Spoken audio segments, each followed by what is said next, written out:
Hey guys, how you doing? Today I wanted to talk about a series of articles I've been reading in SZ magazine. It's on avatar therapy. The movie Avatar came out in 2009. It's the movie with those blue people. They were created by using this technology called motion capture. Basically, people wore reflective markers on their clothing and it recorded each movement. According to the fall 2013 issue of SC magazine, or Schizophrenia magazine, whatever you want to call it, studies have shown that people who talk to their voices report feeling more in control, and that became the basis of avatar therapy. Avatar therapy was developed by Julian Leff. I wrote a link for him in the description. He was of University College in London. Basically, patients create their own avatar so that it physically resembles what they imagine and it has a similar voice. The avatar starts off by saying things like what the participant hears, which are in the study they used just people who had negative voices, command hallucinations, criticism, stuff like that. The therapist, who's in a separate room, lets the avatar go for a while, and then he takes over the avatar and he starts talking to the patient in his own or her own voice that they hear. He takes over the avatar. He's in a separate room, and then the avatar becomes more of a friend.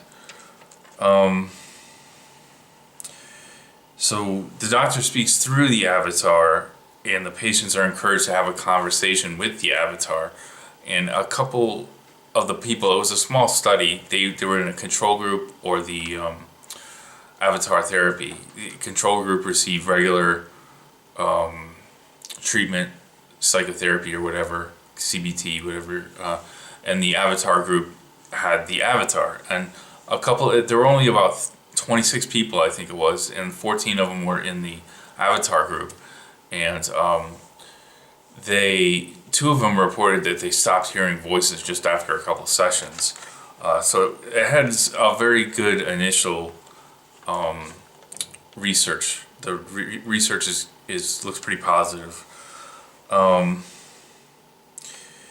So small study by Julian Leff said the avatar group had greater improvements than the control group, who had traditional therapy. A larger study is expected to take place in 2015. The results should be back by the end of 2015.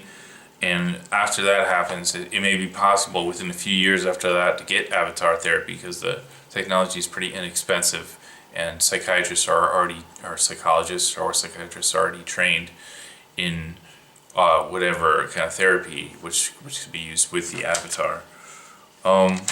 Another use of avatar therapy that I was reading in the summer 2014 issue of SC magazine,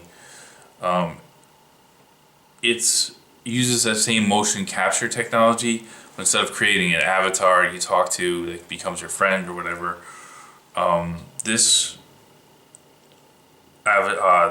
they use the motion capture technology to record your nonverbal communication, and it can give you real-time feedback on things like slouching or looking down, sort of bad nonverbal communication that a lot of people with schizophrenia need to work on. There's a lot of good things coming out in the past few years and in the next few years. So I'm looking forward to a lot of stuff. The avatar therapy, I think, is going to be really cool. Thanks for listening.